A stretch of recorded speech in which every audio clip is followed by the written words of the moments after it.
People are gonna fucking really think I'm dark after this episode. They're gonna watch To Kill a Sacred Deer and they're like, that wasn't a comedy. And then they're gonna watch Greg Go Boom and they're like, oh my god, I need to stop listening to this guy talk. And they're like, well, maybe Sergio's recommendation is pretty good, and then they're gonna be like, well, Sergio's sick as well. Yeah.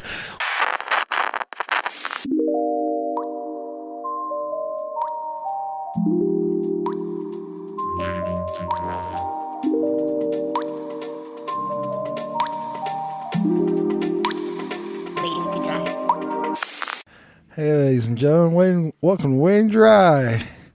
We're the anti-brush shaming podcast. The anti-what? Brush shaming podcast. Oh, okay. Such a brush big joke. shaming in the world. Yeah. We're really fighting back against it. Yeah, exactly. Yeah, it was just from that Guys We Fuck podcast. Oh, okay.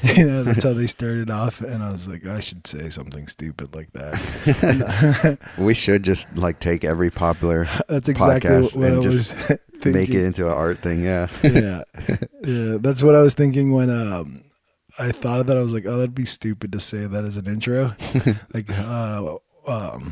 Like your anti-brush shaming podcast. And I was like, who else has an intro on a podcast? Because I think Joe Rogan, he just goes like, what's up, man? What's up? At the very beginning, he's, oh, I don't know if he says it a lot anymore, but he's always like, what's up, freak bitches? Or something like that. Yeah, I don't know. I don't know how you it might apply not that work. to the to the artist. Yeah. Other than the fact that artists are some freak bitches. But yeah. Some freaks and some bitches. So today we have a no guest show, right? And this is our third no guest show because we don't have that many friends. So we burned through them all. And we don't want any new friends because we hate meeting people. We don't even want new listeners. No. We want less. So if you're listening out there, shut it off. I'm going to tell you to fuck off extra early this episode. And then, so, yeah, we're trying to do our hungover episode, too. Yeah. So we partied hard last night. I think we ended the night at like almost 5. It was like 5 a.m. by the time I got home. Yeah. So I wish I haven't drank till the sun came up in a long time. And, that was probably my one chance in a long time. But everyone else tapped out too, though. I'm a little mad at myself. I know we kind of like all called it a night. I think we all looked at the clock at a certain point and we're like, what? We're too old for this. We're all in our 30s. We actually have responsibilities on Sundays now, some of us. Yeah, and others got to go learn about this guy I know named Jesus. Oh, yeah. I'm like, what guy? Oh, yeah. Church is a thing still for some reason. Yeah. Hey, no judgment. If you want to, be a person that knows the truth, then feel free to go to church. I just push against the truth. I'm not a shill of any kind of news organization.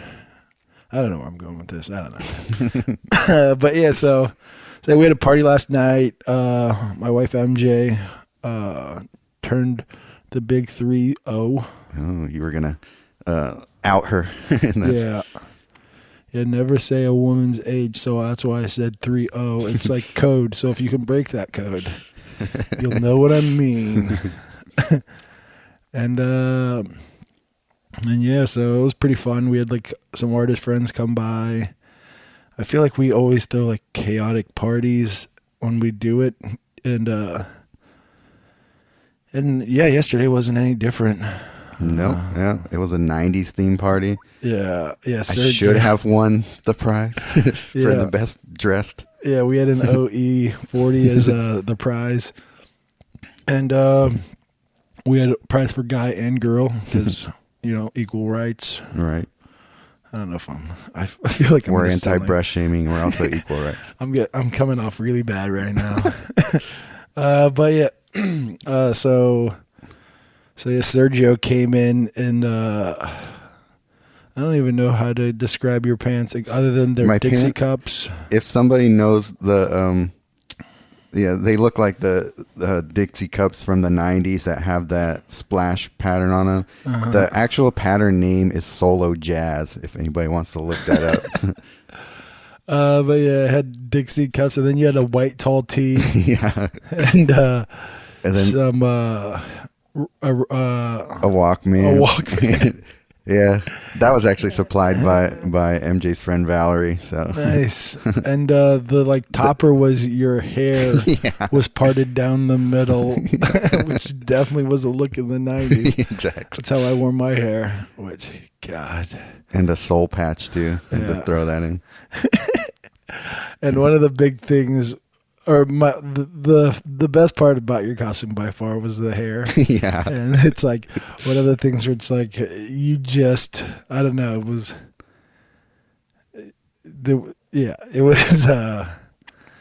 it was hilarious and very much like you made yourself instantly look like a virgin. yeah. As I was in the '90s, I'll admit. And I'm pretty sure the haircut was the leading cause of that. From that.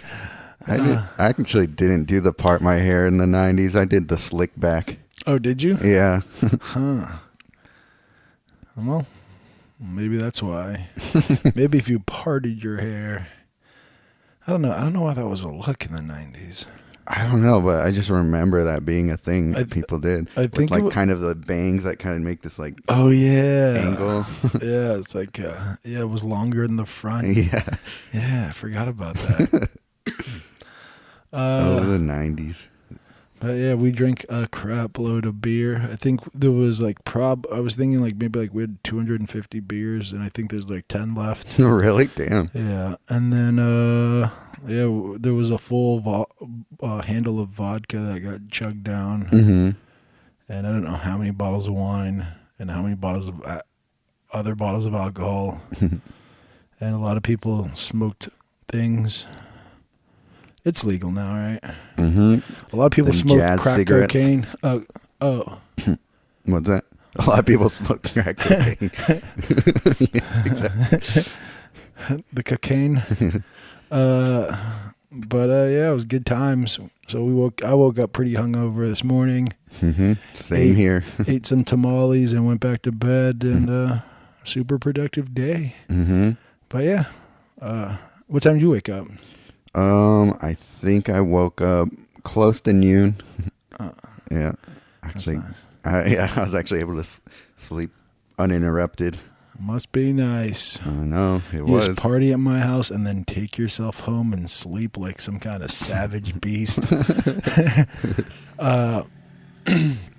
But yeah. So now that's done. So for Yeah. me, I got a show next week, so it's like crunch time. Right. Speaking of responsibilities, Yeah. have to bring that up.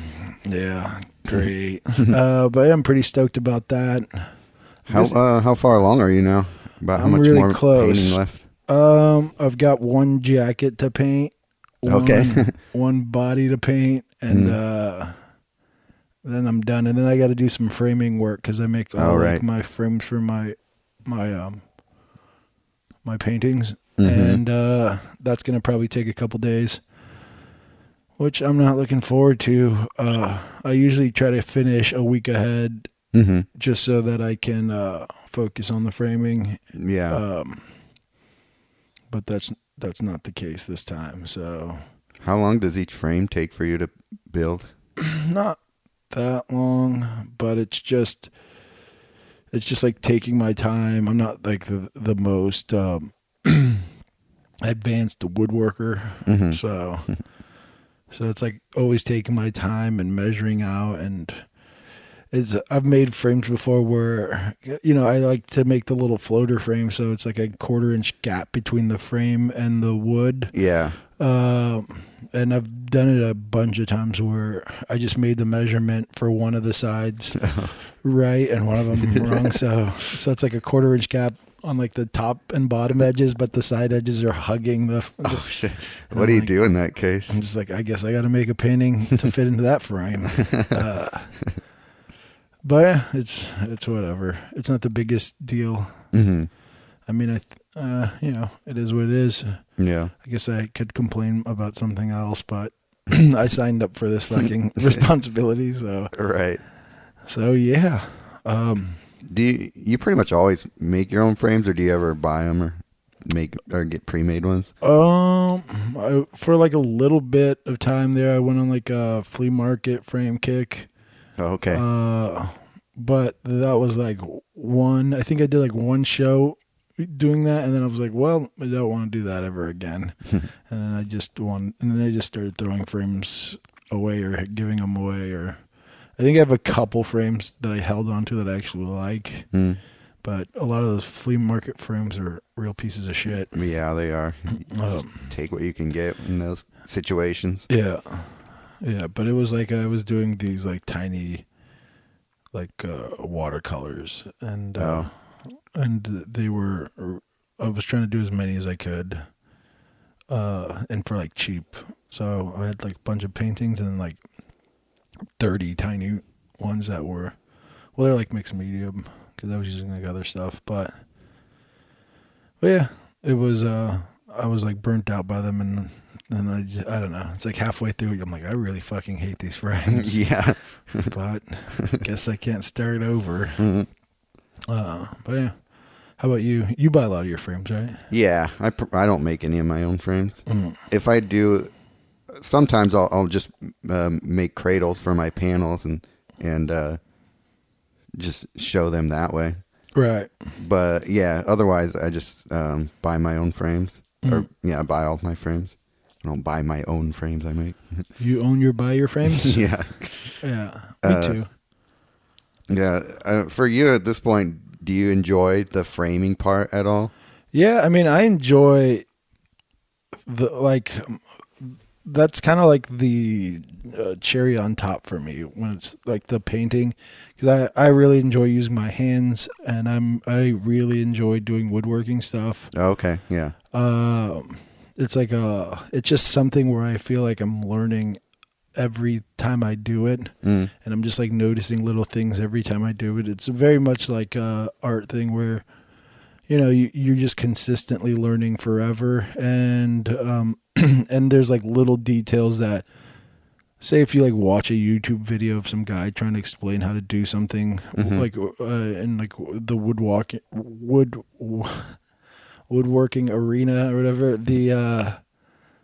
they always make it look super easy, and then you try to go and do it, and you're like, that shit is hard. Right, yeah. And I think it's like a painting video. Yeah. They make it look easy. Exactly. You realize when you do it over and over, like, oh, like you're able to kind of read the wood grain better and do certain things better, where you're like, oh, everything's just fine tuning this stuff. Yeah. So yeah, that for me is always like, I always look forward to that, and a frame can really just make a painting just like look a little bit better, in my opinion. Oh, I think it makes a big difference. Yeah, for me at least. Well, yeah, for you, I don't need to rely on a frame like some people do. Thanks for pointing that out. But for specifically my paintings, they only make it a little bit better. Barely anything. Probably, actually, no, they don't. My painting can never get better than the way I made it. It's just that good. To me, that just sounds like you need to learn how to build better frames then. I've gone around the world for the best frames, and I've put my paintings in them. Never does anything for the painting.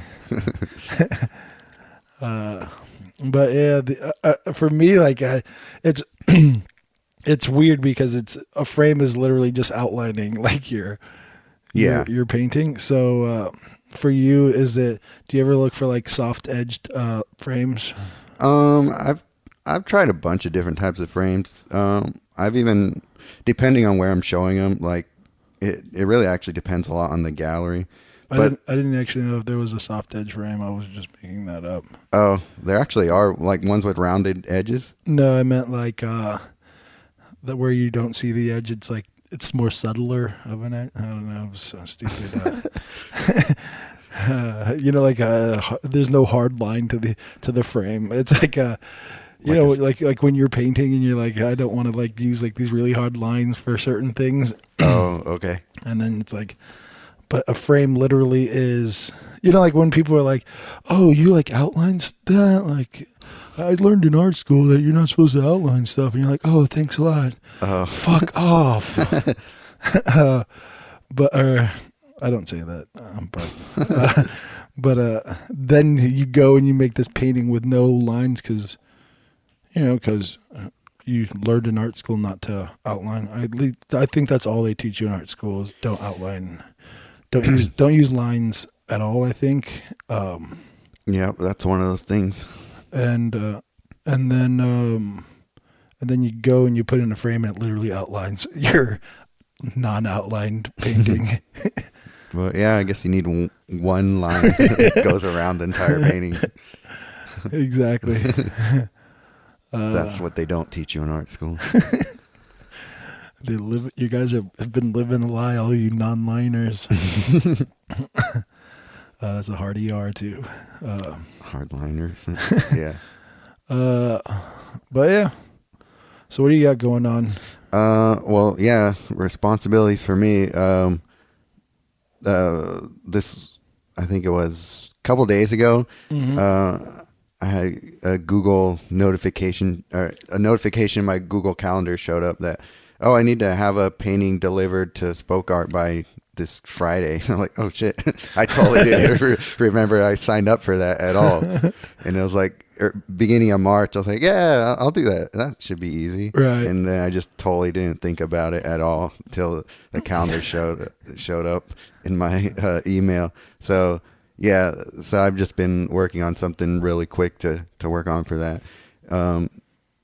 I ended up having to go with the watercolor just so I'm sure it'll be dried by the time I need to frame it up and put it in the mail to get it there in time. But you mail it to Spoke Art? Mm-hmm. Why don't you just drive it down? It's probably cheaper just to mail it. Oh, well, it's a watercolor. Mm. But wait, yeah, I don't know. Maybe I just like I don't even like think about that. I just drive down really quick and drive back up. Oh, but I haven't thought about cost. Yeah, for sure, it's cheaper. Yeah, I mean, if it was like a big painting, then yeah, it would be cheaper just to drive it down. Yeah. But it's supposed to be it's gonna be the show theme is 12 by 12. You can do whatever you want for it as long as the painting is 12 by 12. So, so yeah, I'm probably, I'm pretty close to done with the figure in it. What's the show called? I think it's just called 12 by 12. I'm not even sure. That's cool. Yeah. Super creative. I'm just kidding. I was being sarcastic, but I don't know. I have no beef with that title at all. So they should call it. It reminds me of the Emilio podcast. What about it? Where it's like you call a painting blue painting. 12 by 12, but all the paintings are like some other dimension. They should call it something like the wandering eye of a whispering soul.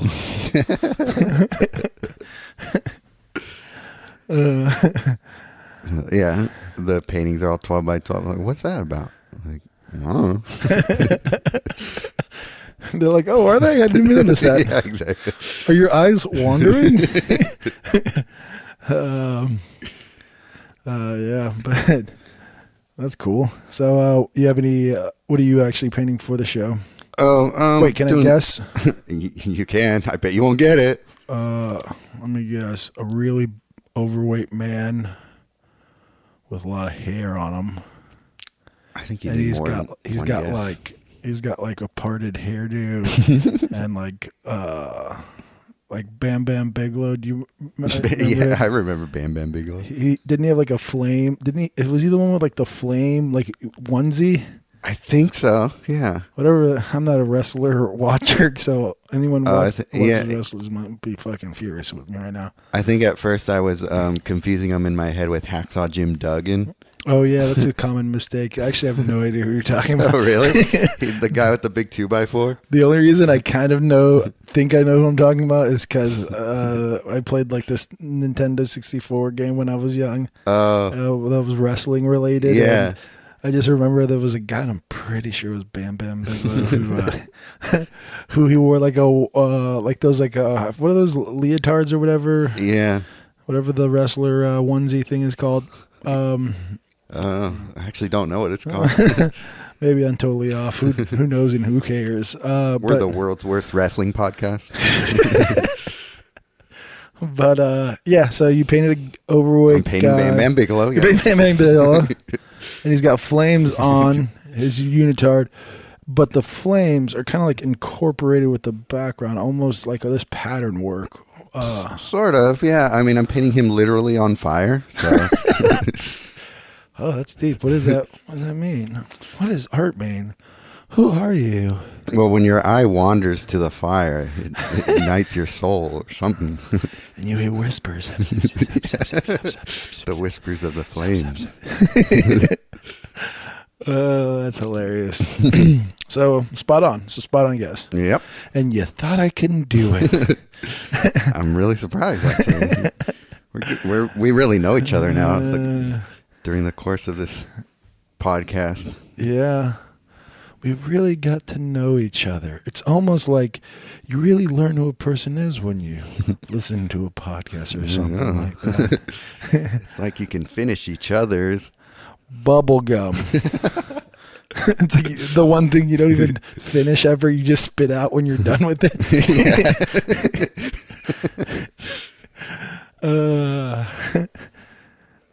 Nailed it. But yeah, well, that's cool. So you've got to do some rush work too. So I'm not the only one. Yeah. No, I should probably have it done by, well, I need to have it done by Wednesday, so it gets there by Friday, I think. Damn. So, but it shouldn't take too long. Yeah. And heads up, listener. God, I gotta get some water in me. Think I'm dying. Sergio's leaving us to go to a better place. Next week, right? Yep. Yeah. This Friday, actually. It's my flight out to Hotlanta. Hotlanta. Where the women are hot and the weather's even hotter. The women are hot. The men are Lana.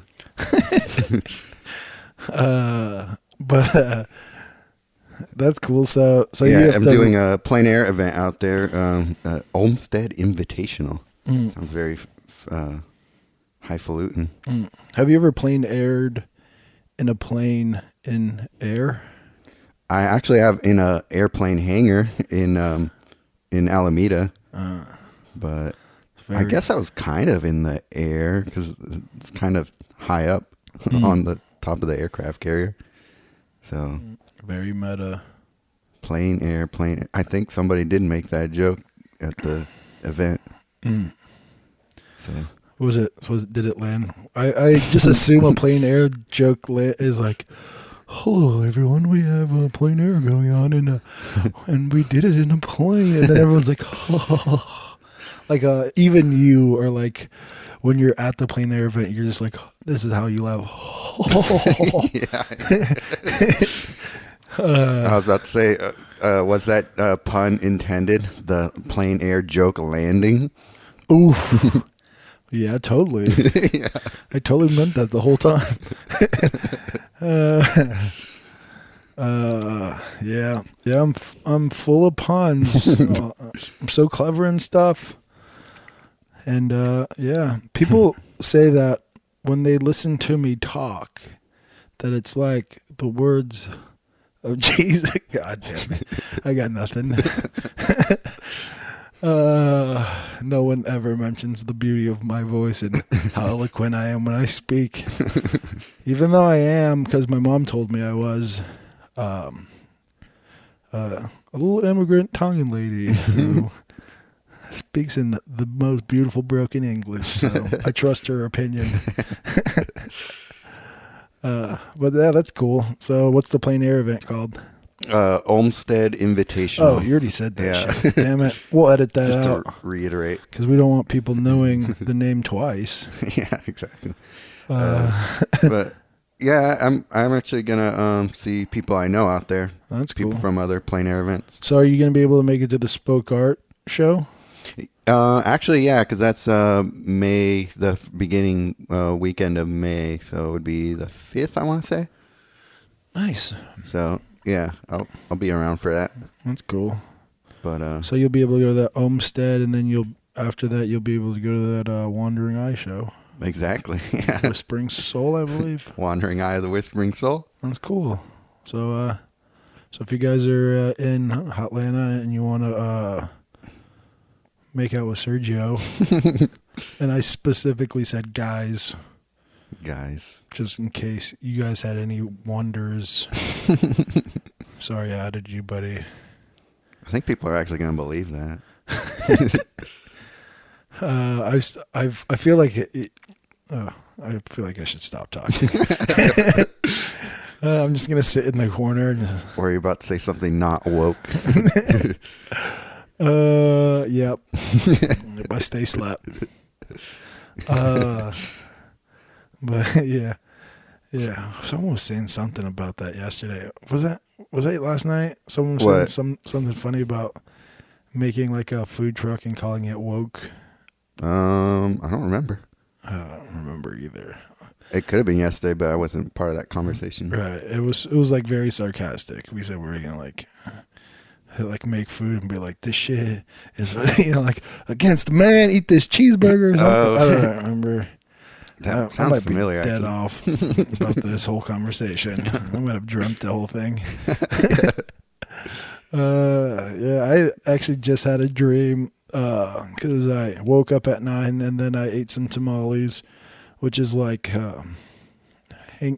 the hangover food Latin version.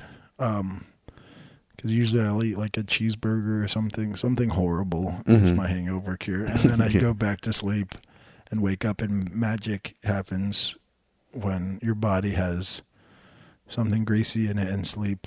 You wake up and you're like, I could take over the world right now. It's like a theory, I think, in history. I think a lot of Mexican food is good hangover food, actually. It's probably true. Yeah. They've probably years of alcoholism Yeah, exactly. within the culture has developed these unique flavors. Yeah. So true. Hey, a lot of the cultures, I'm just realizing that have heavy drinking to them. Also, have like some of my favorite food. You know, like Southeast Asian food. I feel like they have like they drink hard in the paint. Yeah. And pho is a good hangover food. Yeah, and all of that food is good. I mean, not even like hangover food, but just delicious food. Oh yeah. I wonder if it takes like a person that's enjoys life a little too hard to be able to make good food.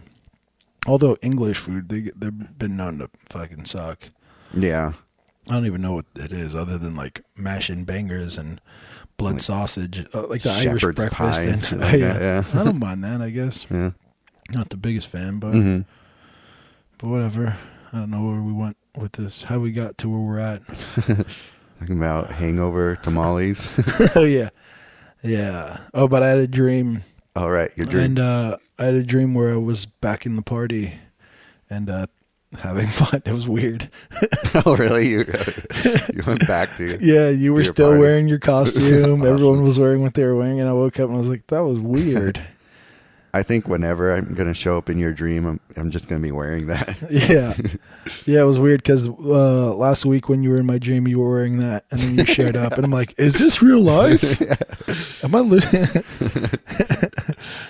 you're just always you're the man in my dream, Sergio. That's what I'm trying to say. That's great because you've always been the man of mine.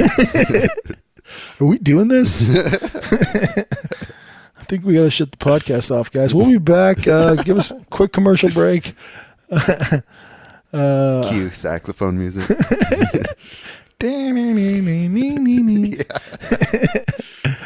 Whatever happened to that guy? The saxophone guy? that guy? Who? Kenny G? No, there was like a guy on YouTube who would like wander. Epic saxophone guy, yeah. something like that. Yeah. He would Yeah. like just go to like mall food courts and start like getting on the table. Yeah. Yeah. I wonder what happened to him. I wonder if he's like an accountant now. Yeah, exactly. Like with like the internet, everyone always just like goes one step farther. So the guy that's like, I just do like the saxophone anywhere. It's like, oh, that's funny. And then all of a sudden, like a month later, you're like, yeah, I saw it already. We get it. Right. We want someone to do something else stupid. Mm-hmm. That one Salt guy was like a big thing. Oh, for a while. Salt Bay. Yeah. That guy's like huge now. I think they like signed him to like Bad Boy Records or some shit. Oh, really? Yeah. I don't even know what that means. It's like, to do what? Yeah, exactly.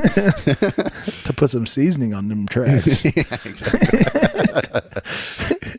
That's a bad joke. I liked it. Thank you. Bad in a good way. Yeah. But yeah, what does happen with all those YouTube stories, like, or even like Grumpy Cat? What happens when Grumpy Cat? Maybe he went to anger management, and he was like, "I've been living in this thing that's, all this negativity only affects me. It doesn't. I really got to look at myself and think like, why am I so angry all the time?" And now he's just a normal cat. Or that other cat that had like wonky eyes or whatever. Oh, Lil Bub. Little Bub. Yeah. Is his name Little Bub or Lil Bub? It's LIL apostrophe Bub. Oh my God! How has he not dropped a record that won platinum already? You never know. You might actually have made the Billboard charts. I wouldn't be surprised. Korea or something. I wouldn't be surprised at all. Yeah. But yeah, not in Korea. I wouldn't be surprised if it made the billboards here in America. That's true too. Like featuring Rebecca Black or something.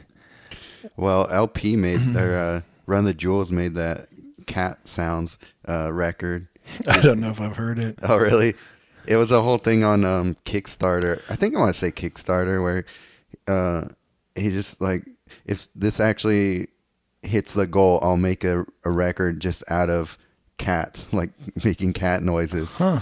And he's like, fuck, it actually went through, so I actually have to do this now. Was it any good? It was surprisingly good, like way better than it should have been, because like he treated it like a real record. Like he spent a lot of time and got like actual like other artists on it. Like I think Danny Brown was on and stuff. Can you angle your mic a little bit? For some reason, I feel like you're not getting that rounded. How is it now? Oh. How is it now? Oh. Is Morgan Freeman in my house? The voice of God. But yeah, sorry. Cut you off. I don't know if you're going to edit that or not. No, I don't know. I'm getting lazier and lazier about editing. I like it. Then we'll just when you add a caption to the podcast, you go, there's also extra footage, behind the scenes stuff that you wouldn't get anywhere else. Right. All the shit the actual professional podcast take out there. Yeah, it's just you won't get this on Radio Lab, people. Yeah. Are the highs good or the lows? How's our sound? Yeah. So you're welcome.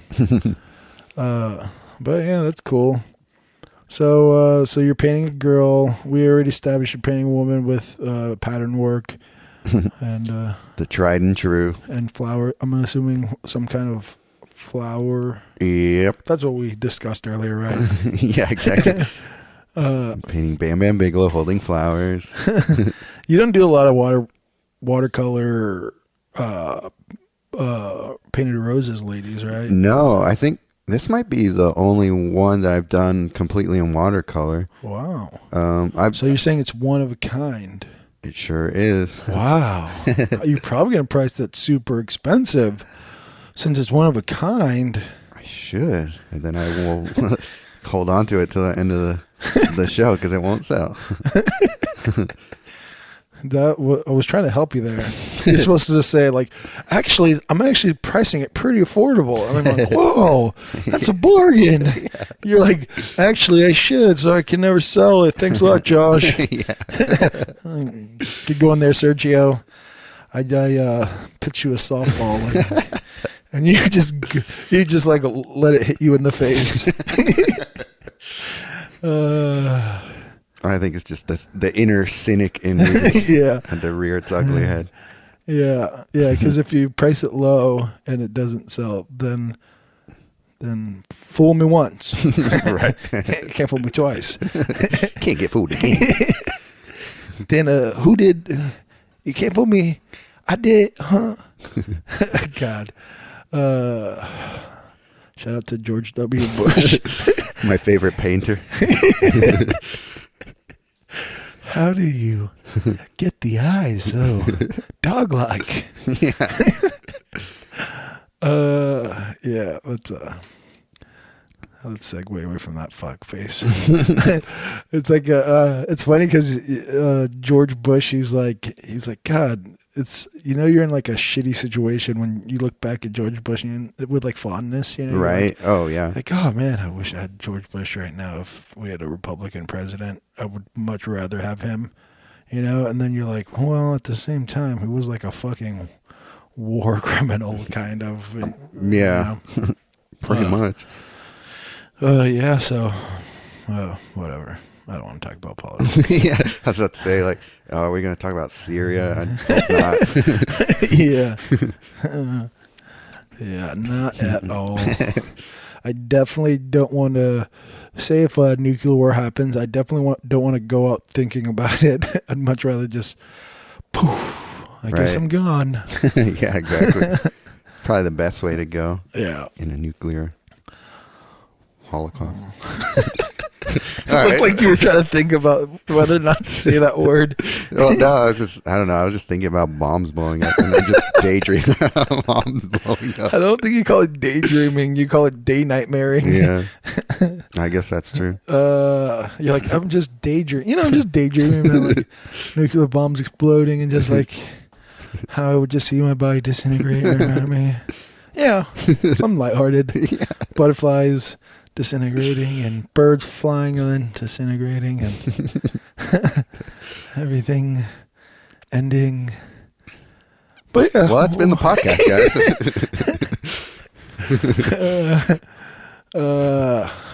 But yeah, I don't know where to go from this. I feel lost. I feel like I'm in a world of wandering eyes. Whispering souls just trying to attack me. The meaning has changed. Has anything showed up in your world recently, art-wise? Let me think. Like, what do you mean? Like just like anything after this show, like something else I have to like do. Is that what you mean? Oh, I guess that too. But I don't know if there was anything interesting on Instagram or anything like that you saw. No, there's like a bunch of people on Instagram, and they're all like not interesting. So I just look through it and mostly just judge people. I'm like, oh man, that's very much not interesting. I'm gonna like it, but I don't really like it because I don't find it interesting at all. And I can't think of anything on the top of my head. But while we're on the subject of trying to think of something on top of your head, tell me a good joke. What's your favorite joke? Just kidding. But that's probably the yeah. thing I have like the least answers to. Yeah, but do you ever have that happen to you where someone's like, "Tell me your favorite joke," and you're like, "Who the fuck is like set up to answer that question?" I know. No one is ever like, "Oh yeah, my favorite joke. Let me just which one? I have 3, but I always depends on the day." I feel like there are people out there like that. Yeah, I think they're comedians. But even comedians don't like to be put on the spot like that. Yeah, that's true. I think it's more people who wanted to be comedians, but right. Yeah, but just have like just repeat jokes they've heard. Right. They're like, "I'm a comedian." You're like, "Are you?" Yeah. It's like my daddy used to say like a ton of like horrible jokes that people love, and it's like he would say like, "Oh, what do you call 3 Latins?" And now I'm realizing how racist it sounds. It's like, what do you call 3 Latins in quicksand? And you're like, people be like, I don't know. He's like, Cuatro Cinco. Oh, I have heard that one before. And you're like, oh man, this is horrible. Like, please stop. So your dad had dad jokes, so like infinite amounts, and they were all like, I don't know, awful, horrible. It's like first you hear the joke once and you're like, wow, that was bad, and then you hear it like the 1000th time, and it just becomes like this pit of anger in your stomach, and you're just like, I hate that joke more than I hate nuclear holocaust. Just daydream a little bit. Just a little daydream. Sorry, guys. Sorry for that gap in that sentence. But yeah. But no, I don't really have much. I cleaned my studio for the party because it was pure chaos up until the party, and we had to do some cleaning because we've been painting nonstop. I think we did like 6 hours after work every day last week of just paint. Which pretty much allows us to do nothing but paint. And then we run over to like the store to get food. We're like, let's just go to like Oliver's, which is like a local food market. Let's go to Oliver's and get some hot food. Yeah, exactly. That's pretty much all we did every day. Hot food, work, paint. And then we have one more week of that. Mm-hmm. And I am very much looking forward to nothing after that. That's like my big, like I'm like very antsy right now. I'm like, oh, I got one more week. It's like the last day of school kind of syndrome, or last week of school. Yeah. It's like, oh my God, I'm almost to the point. Because I set myself up to kind of be, a little bit, I don't want to say lazy. I still want to paint, but I haven't really enjoyed a summer, I feel like, in a long time. I've been like painting, and last year we did our wedding, so we just planned the wedding. Yeah. And so this summer I'm really looking forward to like painting whatever I want to paint, whenever I want to paint it, and thinking about like concepts and stuff like that, and awesome. Going to the beach and doing like fun things that I enjoy. That MJ just got a bike, and I love bike riding. So do you? Yeah, so we're gonna be able to do that, and nice. I like getting drunk and bike riding and drinking, which I understand is illegal, people, but you can't stop me because I'm a super grown up, obviously. But yeah, so you have like a little fishing trip after. In a couple weeks, right? In the Mayo, the Cinco of it. Yeah. I'm gonna go fishing in the deep blue sea. We're going to leave Berkeley and go down in the ocean. I've never... Oh, really? Yeah, I've only gone fishing once. I've gone fishing a couple times. I've never caught anything except for when I was a kid at like a trout farm or something like that. Where it's like not even... you're not fishing. You're just farming, kind of. I don't know how to explain it. Like you can't lose in that game. So I'm hoping this will be the first time I actually catch a fish. For all you vegans or vegetarians out there, plug your ears. But yeah, so it'll be fun. Was that something that you planned on for a while? Nope. Literally, a coworker like hit me up 3 days ago, I think, and was like, "Hey, you want to go?" They always like would do these fishing trips. They haven't done it for a while, but they were like, "Hey, we're going fishing. Do you want to go?" I'm like, "Hell yeah!" Yeah. What kind of question is that? Well, yeah, the reason I ask because usually after doing a show like that you've spent months on, usually the thing I want to do afterwards is do a little vacation of any sort. So curious if you ever like plan that out. No, I feel like I never go on vacations ever. I don't think we went to one of our friends, Kaneba. She had her 30th birthday recently, and we went to Tahoe, and I think that was my first like actual vacation. It was like a 3-day vacation to Tahoe. Oh, really? Wow. And I was like, oh, wow, like this is vacation. We went to San Diego a while back, and that was like half business, like half art related and half fun. Mm-hmm. But I feel like all my things are like that. They're like I am Yeah. going there for a reason, but then Right. I tried to like find some fun in it. Yeah, exactly. Um, I do the but same thing. but definitely when I went to Tahoe and just kind of enjoyed not doing anything other than what I want to do there. I Hmm. was like, whoa, this is a big difference than what I've been doing, like Right. for Yeah. sure. Like it's a vacation is very much like a useful tool for like resetting your brain. Right. And so yeah, so we don't we I haven't I've never done that, and that was a fun one, and so I'm hoping to do a couple this year. We're supposed to go to Thailand in November, Oh, really? so Wow. that'll be cool. Damn, that's cool. Yeah, and then I want to go and do a road trip to the Grand Canyon this year. Oh, yeah. Just me and MJ and maybe the dog. Nice. You guys gonna like camp along the way or anything like that? We haven't, like started setting that up, but we should probably start soon. But yeah, I think so. Camp That's cool.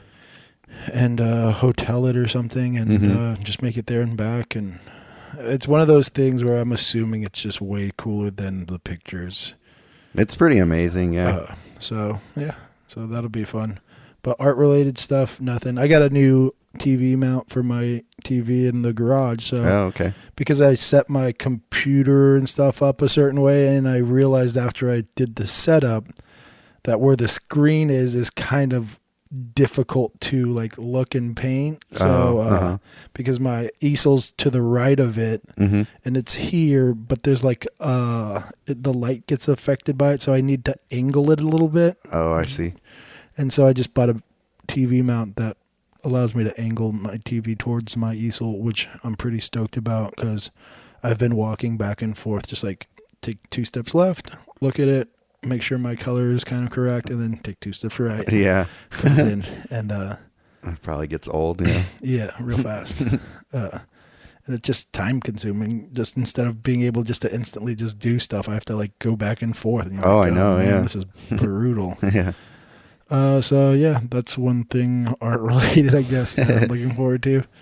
Yeah, I had that same sort of problem when I painted at home when I didn't have a studio yet. When I would work on anything that was over like 36 inches long, I had to set up the monitor because I always paint from a monitor as well, and I had to set it up so that it was on a stand but it didn't really have like an arm that you could really swing it around. So anytime I need to actually look at the paint or the reference, I have to like crane my neck like Right. way over there, and then I'd have to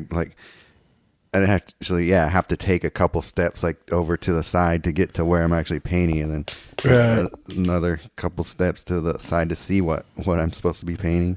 Right. So yeah, then I figured out to just use a tablet. That kind of worked a little better. Right. Yeah. Yeah. So do you have any like opinions about that though? About like painting from life over a screen? Well, for me, all the things I've been doing now are been working from like computer manipulated images. So, right. I've never really tried to do any of the concepts I paint, like trying to like do that from a live model. Uh-huh. I don't think it would really work, at least for anything that I do. Huh. Um, That'd be interesting if you could somehow figure out how to set up like I don't know how you would even do that. what set Like up? a room to look like your paintings where there's like 3-dimensional pattern work throughout the room. Oh, And then like I don't know.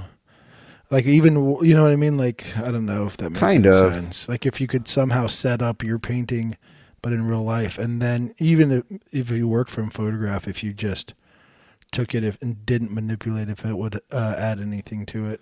mm, I don't know. well, Who I guess the knows? closest thing, because I do set up a background that has the pattern on it when I do the reference, Mm-hmm. but I have like once or twice before done a quick like color study from the model when I have them there in the studio. But I found it doesn't add a whole lot to it. How dare you? Well, for me, it doesn't. So I'm the only one who matters. Standing right here, Sergio. That's why I just left it there. Let it fall where it may. I thought you were being quiet because you were daydreaming about nuclear bombs again. Yeah, I was. He was like, and what if I'm the only one left? Yeah. Have you ever seen that Last Man on Earth show? I've seen like parts of it. Oh, I'm so into that fucking show. It is the funniest thing to me. Literally like the best dad jokes. I mean, I talked some shit about dad jokes earlier, but I love them. Like a good dad joke is not like, to me, it's not like a repetitive joke you say over and over because it's like in the chamber and you're just like, hey, you haven't heard this joke. Let me tell it to you. But it's like a dad joke is like seeing a certain experience happening and then you just are able to insert a really dumb joke about what's happening. Yeah. And just let it like with the straightest face. I think that's like a good dad joke. Yeah. And the main character, he's just like nonstop. Like everything he says is like a hilarious bad joke. It's kind of like how we were talking about the killing of a sacred deer. Yeah, yeah. And how like everything they just like one up eat themselves. Right. That's kind of, I feel like how that show is, except for it's like overly comedic. Like it's just like dumb joke, and then you're like, oh my gosh, like like the whole point of it is that it's a bunch of dumb jokes. Yeah, okay. But like built off of like, you know, like the whatever the thing happening on that episode is. Yeah. Like I remember there was something where he was going to like he was talking about like equal rights, and he was like making everything that was like masculine or something in the English language, like a feminine word. Sure. So like instead of saying like sunrise, he would say like daughter rise. But it's just like throughout the entire show, he's just doing that, and it's like so stupid but hilarious. That is funny. But yeah. But I don't know. We could talk. Do you want to talk about the sacred deer? I thought that was like a pretty. Yeah, might as well. I mean, spoiler alert, I guess. I don't know. Yeah, if you guys haven't, I don't know if we'll talk too much about what's going on. Maybe a little bit, but the movie Sacred Deer. Yeah, the killing of a sacred deer. I don't remember who the director is, but I think he's Greek, I want to say. Yeah, I probably remember his name because I'm super good at that. So. Yeah. I think Daniel John Bon Jovi. Yeah. I think is his name. Let's go with that. Bam Bigelow. I remember I went to a party and there was a girl, I think on mushrooms or acid or something. And I told her my name was John Bon Joji or something like that. Yeah. And she was like, no, it's not. And I was like, yes, it is. And I just convinced her over time.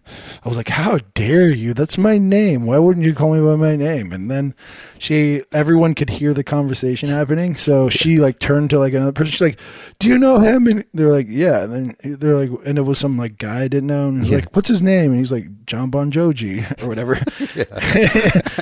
And, yeah, it was hilarious. And she fucking hated me by the end of that. I was like, I don't understand why you don't think this is funny. Because the joke was on her. And then, and then finally when she called me John Bon Jovi, I was like, I'm just kidding. It was a joke. That's awesome. But yeah, so that killing of a sacred deer, I don't know if anyone's seen it, but I was hearing like some things about it, like, oh, it's an amazing movie or whatever, or like it's like complicated. So I went into it probably with like an idea that I was gonna hate it just because people like it, which is how I roll. But it isn't a popular enough movie that you don't have to hate it because everybody else likes it though. And I started watching it, and I like at first I was like, oh, they're trying to be like mysterious to draw you in, right? And because in the beginning the acting is very strange. Like everybody's acting weird. Like like I think the actors are literally acting like they don't know how to act. Right. Yeah. And then so you watched the movie and I asked you about it, and I think you had like mixed reviews or something about it. I like the movie, but I don't know. I want to hear what you want to say about it before I get into it. And then so I watched the movie, and maybe like halfway through the movie, I started laughing at the movie. And then by the end of the movie, I was like full on laughing at everything going on. And after the movie, I was like, I don't know if I like that. Yeah. And then I was like, because I don't know if it's supposed to be a comedy. Yeah. And I was like, if it's supposed to be a comedy, then I think it's like a super fucking genius movie. If it's not supposed to be a comedy, then I just hated the movie. Then I think it's like really bad. Yeah. And then it's been, I don't know, maybe 2 weeks since I watched it. And it's kind of been like gnawing at me. Like the movie, like I just always think about it. And I'm like, was it a comedy or was it some like thriller, I don't know, horror drama or something that just was like not that like well done, or I mean it was well done, like well filmed and all that, but yeah, I just didn't find it that good to be that good. So yeah, it kept like gnawing at me, and then I finally just Googled it because Google knows all, and yeah, then I found out that I was right, that it's supposed to be some comedy, and it's like a really, really, really dark comedy, and I was like, oh fuck, that makes me love this movie so much. So yeah, so that was like my thing, and I'm pretty happy about it now. Like I'm like, I want to go back and rewatch it. If anyone's seen it, I mean, I want to know if like anyone else picked up on like the humor behind it. I remember we were talking about it after I watched it. We went to San Francisco, I think, to go meet with Emilio. I think that's why we were going there. Yeah. Uh-huh. And I was like, I think I just watched it. And I was like, dude, did you think it was a comedy? I was like, and you were like, what part was funny? And I'm like, like, and it just like, I just start like explaining how I thought it was funny, but I wasn't sure. Because I think I explained how I thought it was like a hat on top of a hat, that like term, where they're like, don't put a hat on a hat, like it's like a comedic term for like, don't put a joke on top of a joke on top of a joke, like it's not necessary. Yeah. But I think like that movie almost did the opposite. They were like, how can we make every scene more and more ridiculous? Right. To the point where it's like this like weird, nervous, tension filled, because it's like this like, it's like a dramatic scene, but then on top of that he puts like this stupid premise, and then he just keeps upping himself, and I'm like, oh my god, this is like so hilarious. I don't want to say too much because I don't want to fuck it up for anyone who hasn't seen it. Right. Yeah, that's what makes it kind of hard to talk about without having to say too much about it. But yeah, a real good movie. Yeah, I don't think all the humor, it didn't really click with me when I watched it, because I thought I was just like, oh, at least everybody in this movie is a horrific person. Right. And I thought it was funny because Colin Farrell and Nicole Kidman, they were like interviewed where a guy was like talking to them specifically about that, about the comedy in the movie, and they both seemed like they didn't understand the comedy. Right. And I'm assuming they not only were actors in the film, but the director, I guess, kept telling them it was a comedy. Oh, really? Yeah, he was like, oh yeah, this part's hilarious, and then they were just like, oh, how?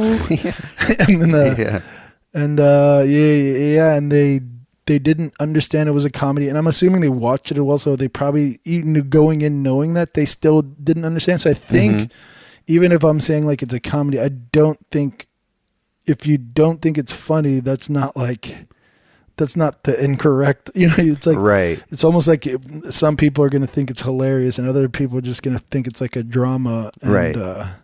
I'm interested in like, because when you watched it as like a thriller drama. Right. Yeah. Which is kind of what I figured it was intended to be. Right. But it's what you said. I think the scenarios just keep getting more and more crazy. Yeah. And I mean, there are no real jokes in it. There's some like lighthearted parts like sprinkled in it. No. But there's no jokes. yeah. There's no dad jokes in it. Nobody says daughter rise in it.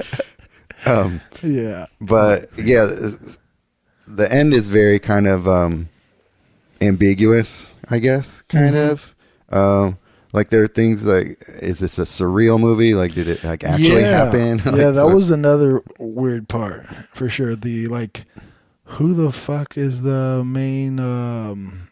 What is that called? Like an antagonist. Kind yeah, of? the antagonist. Mhm. Like, what was that? Right. But I don't want to talk too much. Yeah, I about know. that. That's But the yeah, problem. the ending, especially, it's like, okay, no.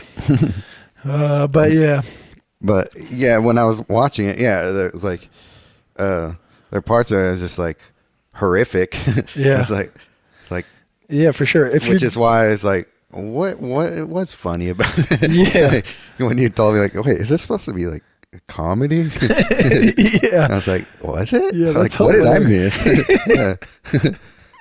I didn't even think about that. It's like so, like if you want, like pick any drama, and if someone's like, "Hey, you ever watch like The Green Mile?" Yeah. That movie's fucking hilarious. Am I right? And you're like, what? Yeah. Yeah, I know some people might watch that movie and be like, Josh Lawyer is a sick fuck. Like, what is wrong with that guy?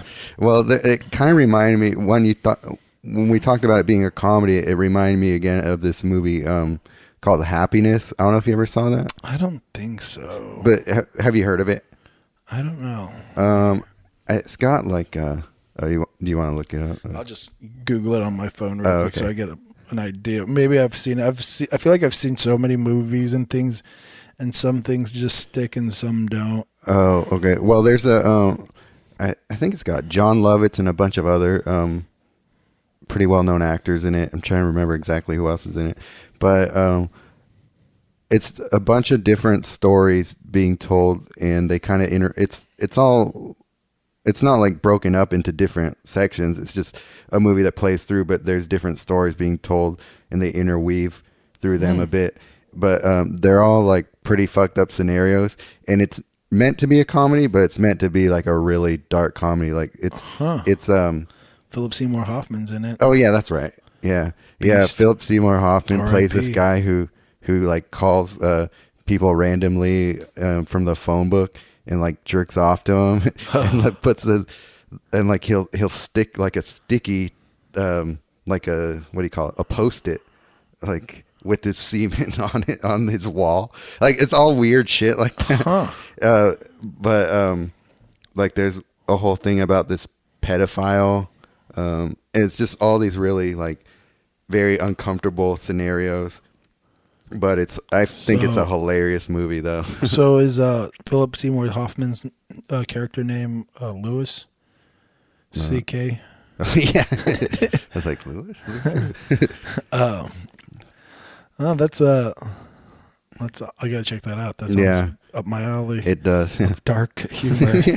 Because it also reminded me of that movie, that short film, the Michael Cera one. Oh yeah. What's that one called? I forget. It's I think it's got like it's like a 2-word thing. But yeah, I remember I was over at your place and we were watching it with I think MJ and a couple of her friends were there, and you put it on, and then Gregory Go Boo. Yeah. You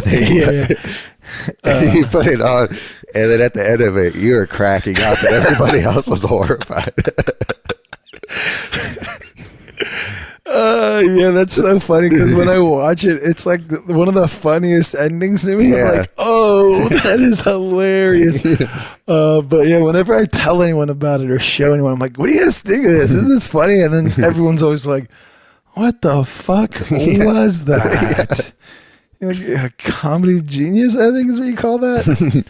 Yeah, I think Happiness is that same way, where like they'll probably be like, yeah, it's funny, but you're a sick fuck for liking it. I definitely got to check that out then. Yeah, but yeah, for sure. If anyone wants, please watch Gregory Go Boom on YouTube. And it's only like 20 minutes long, right? Something like that. Yeah, it's a little short film that's I think done really well, and I don't know. People are gonna fucking really think I'm dark after this episode.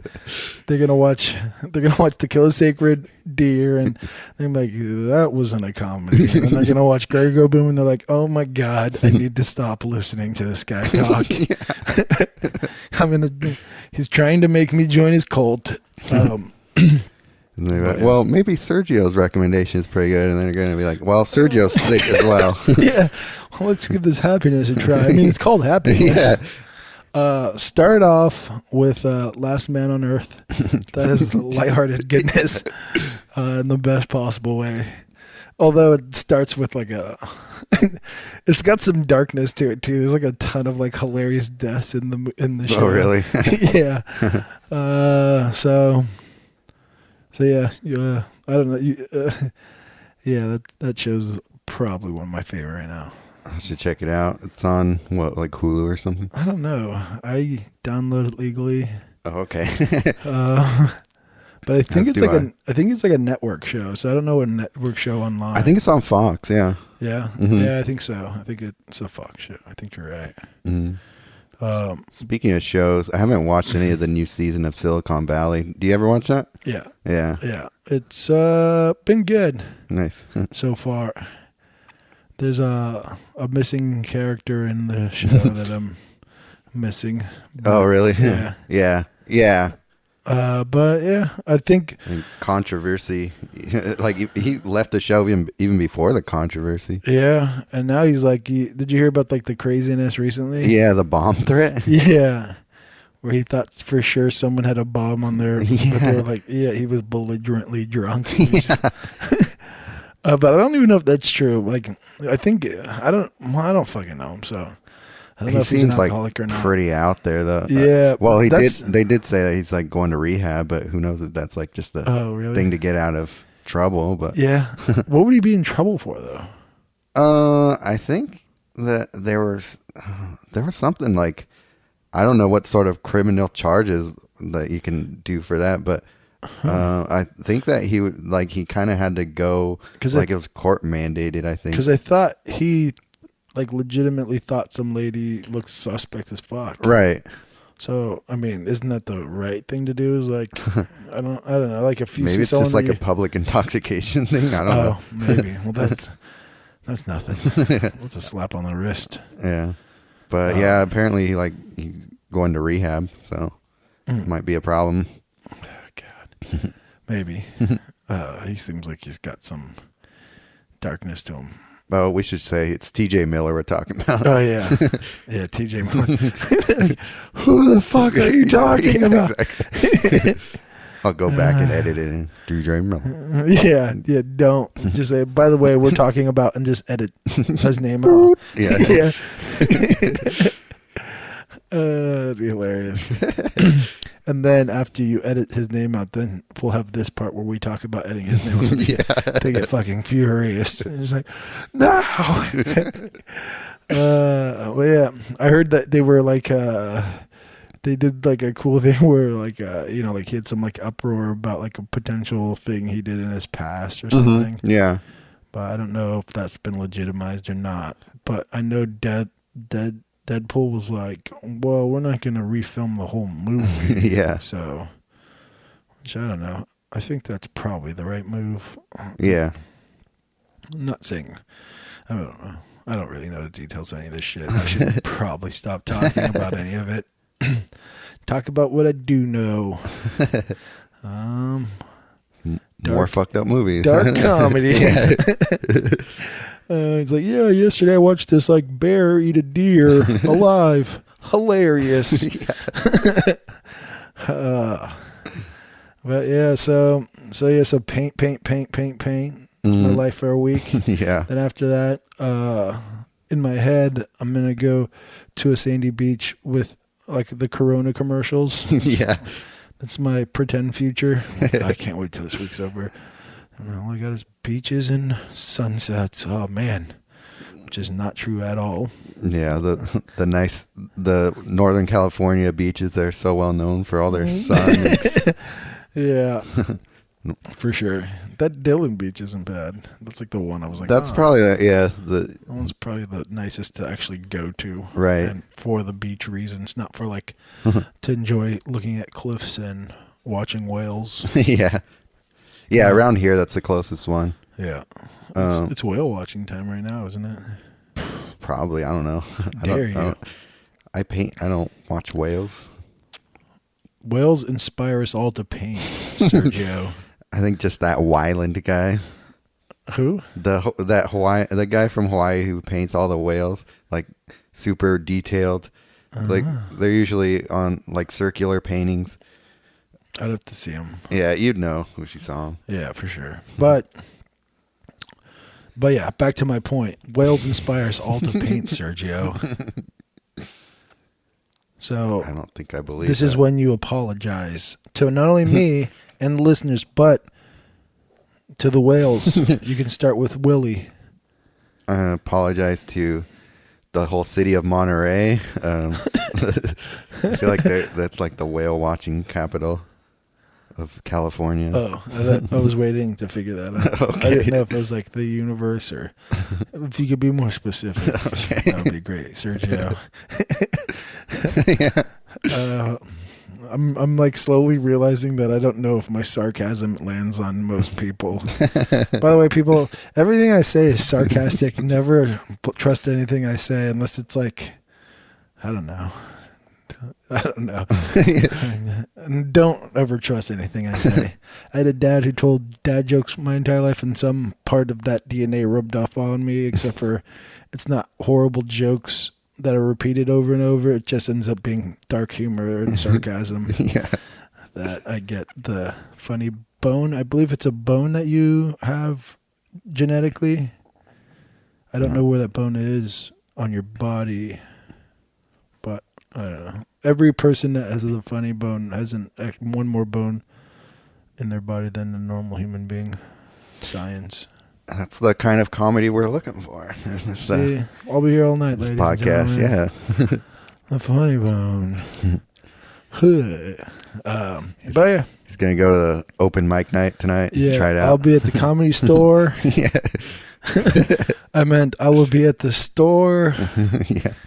saying comedy. Like the extreme saxophone guy. I'll just be over there. Just or what was it? Epic? I don't fucking know. I have this weird hatred for the word epic. I told MJ when we first started dating, and she said something like, "That's epic" or something like that. And I was really? like, please don't use that word around me. Yeah. I even get offended when something is like fits within that like word now. What, just like an epic storyline or something like that? What do you mean? Like like an actual thing that's an epic. Right. Yeah. This guy like fought off like 50 people. Like if he ended up like fighting off 50 people and saving a mom from them or something, and then he was like, yeah, it was very epic. I'd be like, oh, come on, man. You know, it's like, even though it applies, it's like, did you have to use that word? I have this weird hatred for that word in the word Uber. Oh yeah, which has kind of died out because of the driving app. Exactly. But before that, when people would use that word, I'd be like, oh yeah, you use the fucking word Uber, just like nonchalantly, you fuck. Like, I hate you. I can't ever be your friend. But yeah, no, I'm over it. People can change. I think internet, like words like that, have a really short shelf life. Yeah. I didn't even know if that was like, I hated it before the internet. At least before I was like, I don't know, maybe like 2004 or 5-ish. Right. Like before it was like, I feel like internet lingo, at least to me, like I wasn't really big in the internet. I know 2004 and 5, the internet existed and people used it. But like I very much was not into that. I was much more into like riding my bike to a spot and getting drunk and then doing stuff to walls that were legal. Yeah. But yeah, so putting fresh coats of paint on walls, public service. Yeah, exactly. So like internet terms, they didn't hit you until 2004. No, that's like I feel like that's like when I first heard someone say Uber Oh, okay. that I really like was like, why did you just say that? But it was probably I can't remember when my hatred for that word started or the word epic, but I've always kind of hated both those words. I think epic comes from like World of Warcraft or something like that. Is it? Like an epic win. Like it was. I'm pretty sure it was a video game thing. Mm. So. Yeah, but now it's just like it's almost becoming like Uber though, where it's getting so overly used that I'm not hating it as much, which is nice. It's like I think it's dying out. Yeah. I think what ends up happening is everyone overused it to the point where now people hate it just as much as I do. Yeah. And I'm like, thank God. Like when these terms end up on Burger King commercials, it's kind of when you know they're done. Yeah, and moms are saying it. Right. Yeah. And they're like, I'm looking super fleek. Yeah, I was about to say. With my epic hella woke and Trill life, am I right? And you're like, all right, thank you for killing these words for me. Like anytime parents say like things I find stupid, I'm like, thank God, because I hate. It's like when you're young, you use like words I don't know that you think are cool, but they're not, and then you get older, and then you hear the little kids saying the stupid ass words that you used to say, not the same words, but newer. The new word of the day, and then you're like, God, that's so stupid. But I mean, I don't hate them for it because it's kind of I'm guilty of of their actions as well. Yeah, ye without sin, please throweth the first stone. Yeah, I was gonna say I'm just bracing myself for when moms start using lit. I'm sure they do. My tax return was lit this year. I can't wait. I love when parents start using words because that means they're ruining the word. Yeah. Well, yeah, that's the whole point. But the hope is, the problem is like maybe there'll be a word that I'm like, I could live with that, but then the parents are gonna ruin it. Thanks a lot, parents. Thanks a lot, mom. But yeah, I don't know how we got to this point, but I just want to go back to back in the day when you could just sit around and daydream about nuclear bombs. Yeah. I mean, you can still do it. Don't you just miss the days? I'm so busy now. I just wish I could just lay back and just think about people disintegrating. Think about shadows being casted on sidewalks of little kids doing jump rope. Well, when people, if you remember the Aussie episode, people are like, what does Sergio think about all the time? Now you know. Yeah, just like consistently nuclear bombs. Just like the darkest shit possible. It's dark. And then it's like, you're like, oh, Sergio, why don't you paint narrative paintings? And it's like, you wouldn't want that. Yeah. You wouldn't, trust me. Darkness is all around us. You don't know darkness till you've seen my soul. Yeah, the things I've seen. The whispers of my soul. Yeah. My wandering eyes. But yeah, I got a funny critique yesterday where they were, one of our friends was like, yeah, what are you guys planning on doing? Just like shooting the shit on your podcast like forever? I'm like, that's exactly what I want. Thank you. And she's like, I want you guys to get deep. I'm like, if the artist is deep, then like I'll let them go deep. I'm not gonna like, no, wait, time out. No deepness here. Yeah. But like, I'm naturally inclined to like not do that. I got that bone. Yeah, remember I was talking here. about that scientist found about the funny bone. It was a solid joke. Super solid joke. Anyways, epic joke. Yeah, uber epic joke, bro. Yeah. My head just explodes. Yeah. Whenever anyone says those words, I just instantly go to my happy place and I just start seeing nuclear bombs exploding. And but yeah, I thought that was funny because it's like that's not me at all. Like I don't want to sign up to be like the Oprah Winfrey of fucking art podcast, you know. And plus, there's like a million of those out there. Yeah, I was about to say like that's every other art podcast. Like, can I just do something that I want to do? Right. But yeah, that's it was a weird critique. That was like one of the first critiques. I was like, no, you can't tell me to do that. And then it's funny because we're gonna have that person on the podcast, and I was like, I'm gonna ask you so many fucking deep questions, and every time you say a joke, I'm gonna be like, no, can we please bring it back to seriousness? No fooling around here. This is a fun-free zone. Exactly. But yeah, if you want to listen to us talk about applying paint to wood or canvas, which people are probably like, yes, please. Yeah. Well, good luck with that. Yeah. Should have asked us that when we asked for questions. Not that we just ignore them. Like, no. Yeah. Can I do something real quick? I just want to say I use clear gesso on my wood panels. And then, you know what I'm going to do from now on? Anytime anyone on Instagram is like, what do you use to like prime your wood panels? I'm going to say, you should go on my podcast, episode 15, hour one. Like, I talk about it on my podcast. I shouldn't actually tell them the time. I should just tell them, episode 15 of my podcast. Yeah. I talk about it. Go in real depth. Yeah. So you give it a listen. And then, and then they'll hear this part right now. And then they're like, motherfucker. That was not depth. There was no depth to that. You just said the word. But yeah. You should,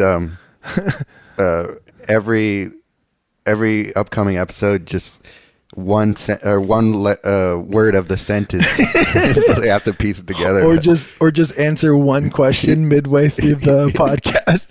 Just be like, oil paints. No context whatsoever. Yeah. And then just after that, just say like, that's the paint I use. That's the answer to your question, Instagram person. Yeah. And then just oh, listen to this episode. I go into depth about it. That'd be hilarious. I'm definitely gonna try to do that if I remember. But yeah, I was wondering because I was talking to one of our a photographer friend of mine yesterday. I got like hella cool friends that do artsy stuff. It's no big deal. I just want to brag and stuff. But yeah, he was talking about, I was like trying to figure out this like concept I had, and I was trying to explain to him, and I have like on my phone on like the reminder thing, I have like a million like ideas. Some are like good, some are bad. I was wondering if you do that at all. Sometimes I'm pretty bad at doing that. If I have an idea, I let it sit in my head for a while, and if I forget it, I'm like, oh, probably that is a horrible idea. I told you, I warned you that it was not a good idea that I do it that way. That's like the opposite. The second I have an idea, I'm like, I gotta write that shit down before I forget, because I always forget. I'm like, fuck, what was that good idea I had? And I always look back at them, and I'm like, oh fuck, that's such a good idea. I need to do that. And every once in a while, I'll knock one out. But yeah, that's weird. I was gonna say, what if your concept book is just like you like, I've got it, and then you like are writing, and it's just like lady, nude, flowers around her, pattern work, and then you like finish it, just that over and and over. then you're just like, oh shit, and you just so your like notepad is just like that written and crossed out like like in every page. That'd be hilarious. Yeah, that would be. Like, where's my book at? I need to write this down before I forget. Like, no, you don't. But yeah. It's rare that I actually jot down an idea. Is it? But it's rare that I actually get ideas that are worth jotting down for me, though. That aren't like super dark and nuclear related. Yeah, exactly. Yeah. Actually, let me write that down. Nuclear. skin tearing apart. Yeah. That would be even weirder. Like, oh, this is my concept book. I write all my ideas down. And you're like, oh, let me check it out. And you're just like, you read the first page and you're just like, I need to go. I think I need to go. It's just like the darkest shit possible. Yeah. It was cool too yesterday because you're like, we're hanging out at the party, and this is like a new thing, so people are like, oh, like I've been listening to your podcast, which is always like cool to like hear, because I don't know, this is like one of the weird it always things. blows me away when people who don't do art like listen to the podcast. Yeah, exactly. And one of our friends, Sandrine, Sandrine, she was like, oh, I love your podcast. Like, I don't really listen to podcasts, but yours is like the one I listen to and I love it. And she'll shout out to Sandrine, but it's cool because she's like a Berkeley professor, like a legit professor, and I'm like, that is so weird. You're listening to me and us talk about stupid shit all day long, or not all day long, but like for our little 2 hours. That is hilarious. Yeah, I think Monty was telling us that his dad listens to it. Yeah, which was awesome. Yeah. He was like, I was at my dad's house the other day and I'm like sleeping and I just hear John Wentz talking. And I'm like, that's fucking awesome. Shout out to Guy. But yeah, it's hilarious. His dad is also like one of the coolest people ever. So nice. So that just makes me happy. Right before he listens to his like country music, probably.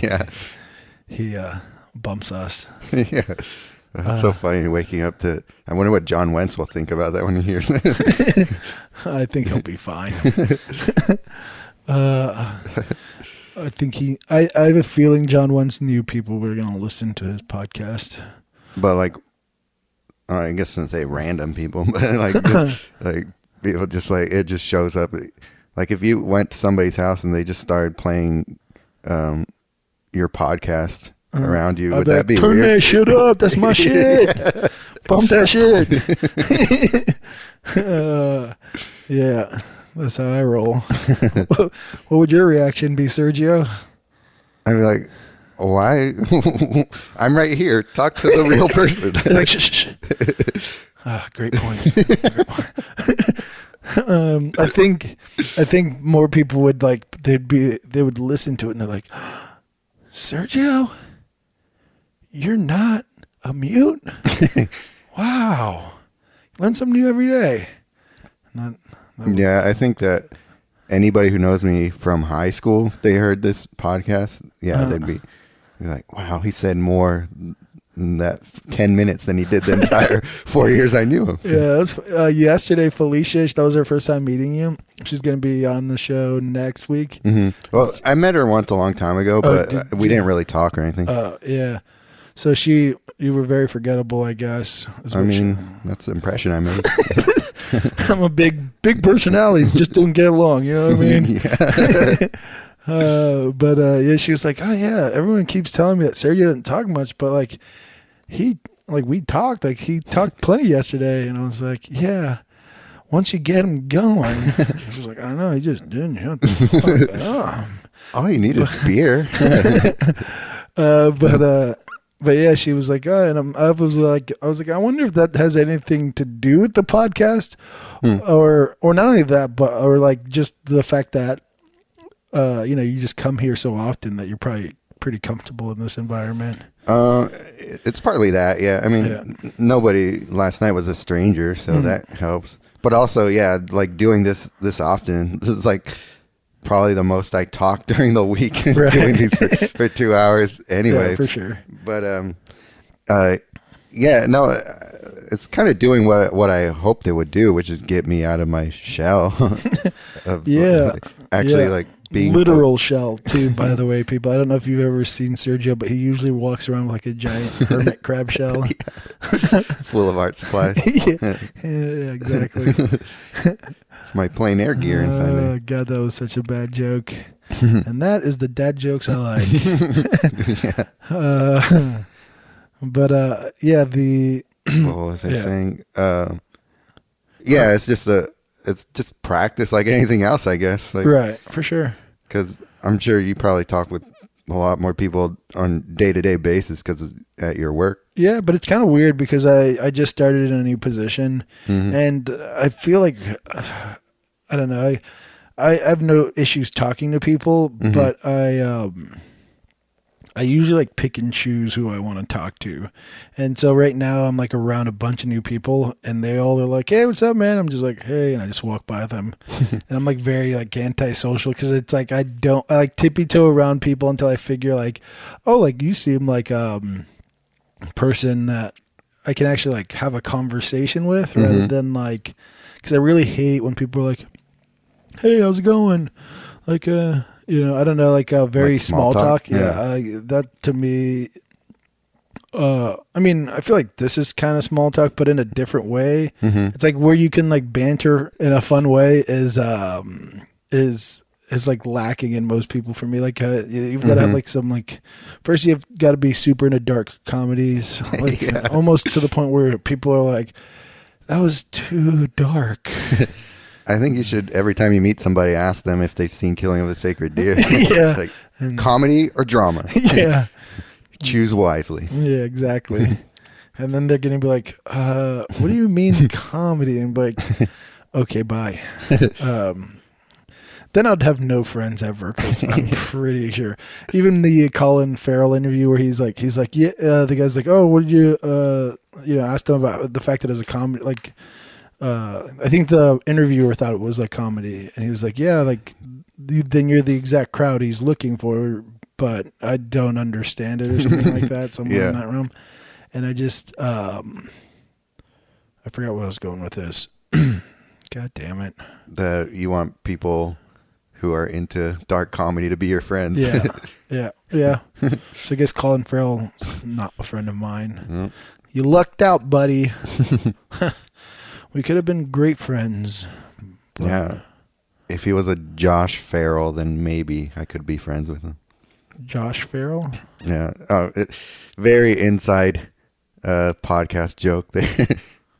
Colin Farrell? Because I'm friends with only Joshes. I talk to only Joshes. Oh, yeah, that's right. Yeah. I think you mentioned that before on something I was on. Yeah. I don't know. I didn't listen to that podcast while I was doing it or listening to it. I just zone you out every time you talk. It's like the second your voice comes out, I'm just like nuclear bombs. It's amazing that the podcast works as well as it does because you're just guessing at like what you're supposed to answer. Yeah. I just listen to the last word I hear and I'm like, yeah. And I'm like, I'm guessing. You're like, you speed read conversations. Yeah, I read. That was supposed to be a bad joke about the fact that I'm not listening. Yeah, I read books. Exactly. Yeah, I've read a book before. But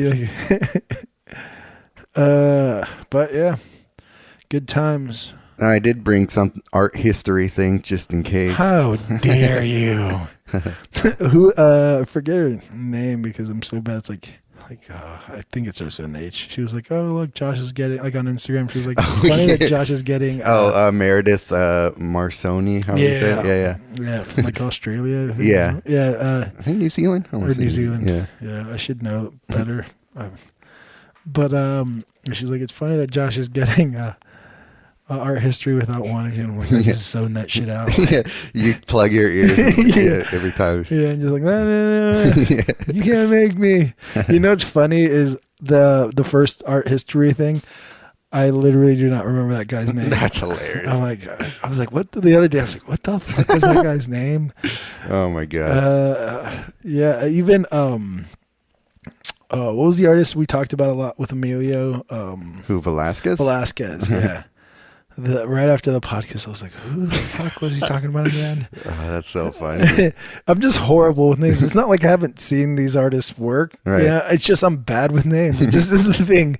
So it's like, I mean, obviously I've seen Velasquez's work. It's like he's, I don't know. It's like one of the fucking artists everyone has seen. I feel like. And it's like, Yeah, yeah, I've seen his work. I just don't remember names. Right. Sorry, like I don't know what to say. Like I can't help it. The other day I was at I can't remember where I was at, but I was with MJ, and I was talking to someone, and I was like some Sergio Garcia, and she was like, "Oh my God, Lopez," and she wasn't even close to me. She was like maybe like 20 feet away or something, and she's like, "Oh my God, Lopez," and I'm like, "Oh yeah, Lopez." It's too funny. So yeah. So I apologize to everyone, but at the same time, just understand if I ever tried to say a name, or it was like today, I'm just like, I'm pretty sure her name is Felicia, not Felicia. And I was like, well, I mean, she should be happy I learned that much. Not really, but but it just is what it is. I mean, it should be more upsetting that MJ's calling her Felicia than I am. You know, it's like if her name is Felicia, MJ can learn a name. Yeah. I've got a disability. I've got name blindness. I'm pretty sure that's a thing. Yeah. You can park in the blue spots now. Yeah, exactly. Because I'm not colorblind. So got that going. Yeah, for me. exactly. But yeah, but yeah. So I don't know. We can do this art history thing, but Yeah, I can't brought make any promises. No, I brought a book with me. I don't know How if you've ever. dare you? I don't read. I lied earlier when I said I've read a book. But I don't know if you ever read The Art Spirit by Robert Henri. Are we gonna actually read some shit? I will. But No. here, Let me see it. This book here. Oh, No, it's one of the books. can you throw it over here? Yeah, there's a bookmark in there. Sergio throws horribly, by the way, people. Just a heads up. I didn't want to hit the mic stand. Oh, did you just want to show me your bookmark? On sale at SergioLopez.com. I should have those bookmarks on sale. I think I gave them all away, actually. Your website's called themainloop.com? Will you remember that? Can we just go over what main loop means again? Oh, God. Are we going to rehash that again? Oh, you highlighted some shit. Oh, here. Some shit. Yeah, I read it. Oh, whoops. I feel like that was a good throw. So Sergio Now also he's the bad thrower. it hit you in the knee. Should it not have even been close to hitting me in the knee, though? Should it hit you in your chest? Yeah. Give me my numbers, bro. Yeah, exactly. Yeah. So Sergio, I'm gonna blame. Sergio also can't catch. I'm just gonna spread that. Okay. I don't know whose fault that was, the throw or the catch, but Um, I'm gonna blame the catch. So just so you guys could like know a little bit more about the artist. You know? yeah, exactly. We should, yeah. There's actually an art podcast out there called Bad at Sports. But I think the name is way better than the podcast. I actually don't like that name at all. Oh, really? Only because I mean, I guess it's a cool name, but I'm not bad at sports, and I feel like that's like a cop out in a way. Like I don't know, you can be good at sports and also do art. People, it's allowed. All you sports doers out there, you don't have to drop the ball to pick up the brush. That's a good one. You should make a T-shirt. Just because, you know what, we're anti-brush shaming podcast over here. You know what I mean? And balls. Yeah. But yeah. So yeah, let's do this shit. Anyways, yeah. Art Spirit is a book by Robert Henri. Some people say Henri. I don't know who these weirdos Real are. sick fucks. Okay. But it's one of those books. It came out in the early 20th century. Henri. And it's not a how-to book at all. It's more of a art philosophy book. It's not even a book that he wrote entirely. It's a book of letters that he wrote or notes that students of his took, and they're just all these. It's just more about like how to think about art as a artist, as a painter. Like it doesn't even have to be necessarily about painting, but he was a painter, so it's obviously gonna focus on that a lot. But it's just like it's one of those books that you don't even have to read through all the way. You just pick up like almost any random part of it, and there's just like little like the Bible nuggets. Exactly. This is your new Bible. Well, I am prone to being religious. So. Yeah, exactly. The truth and the light. Yeah. No one cometh to the Father except througheth me. Sorry, I was daydreaming about nuclear bombs again. No apologies needed. That's everyone understands. But yeah, there's just a bunch of things that just little quotable things. So I know you highlighted something. Let's hear it. I'm trying to find. Let's hear that shit. There was one at the bookmark that was highlighted. I'll just go to that one. That's the last thing I read. I don't know if that Matthew was good. Matthew 17, verse 2 of what's this book called? The Art Spirit. The Art Spirit. So Wenneth painting. Can you please read it in like a old English voice? You should have that. The Game of Thrones intro. Is that what you mean? No, the masterpiece. I think it's Masterpiece Theater. Oh yeah. Yeah, that sounded kind of like the Game of Thrones. Like, kind of, I guess. Yeah, kind of. They have a thing there. All right, so here's a couple of things. I don't know if this will be any good out of context, but all right. So, when we delight in a thing in nature. All right, should I just do it seriously or what? Let's see. So, all right, I'll just go for it. When we delight in a thing in nature, all our accounting of its environment is selective. Seeing beauty in nature is a compositional act. Two people may declare to each other the wonder of a sunset or the loveliness of a woman, but although they agree, each has made his own selection. So two painters before a sunset or a woman put down on canvas the order of their seeing, and thus they communicate to each other in their separate ways. In drawing, Rembrandt with a cast shadow or just a line or two realized that for us the most complete sense of space that is background environment. He could do this because he saw and he had the genius of selection. Look at his simplest drawings and you'll see that he was a supreme master in this. So it's just a bunch of things like that that probably wasn't even like the greatest selection, but I'll just go to the beginning. I felt like I was in church. I was like dozing off a little bit and thinking of nuclear stuff. Here's the very beginning of the book. I'll just read that part of it. All right. It's a pretty good intro. Art, when really understood, is the province of every human being. It's simply a question of doing anything well. It's not an outside extra thing. When the artist is alive in any person, whatever his kind of work may be, he becomes an inventive, searching, daring, self-expressing creature. He becomes interesting to other people. He disturbs, upsets, enlightens, and he opens ways for better understanding. Where those who are not artists are trying to close the book, he opens it. He shows there are still more pages possible. So, I don't know. If anybody's into that, I don't think Josh is. But it's definitely worth a read. I'm kind of giving you shit, but it actually is like really a good book to read as an artist. So, if anybody's out there wants to give that one a read, it's a good one. Yeah, I'm totally going to read it. Yeah. Wink, wink. I don't know how to wink eye on a podcast. But yeah, that was. Yep, those were words in a thing. Yeah. I wish the that was like the first statement they put out there for the book, like in the that was like the first paragraph or something. Yeah, that's the first. I wish the first paragraph was just like art is a lifestyle. Kind of did, bro. I know. That's pretty much what they did. So that's why art is a lifestyle, bro. You'll write the 2020 version. Yeah, the footnoted version. Yeah. It's like, you want to read this book, but in a day. Yeah, and then it's just that. I don't know. It's very religious-y the way they wrote that. At least that. I think it's just how they wrote back then. Really? When was that written? I want to say this was like 1913. AD or BC? Copyright 1923. Oh. BC.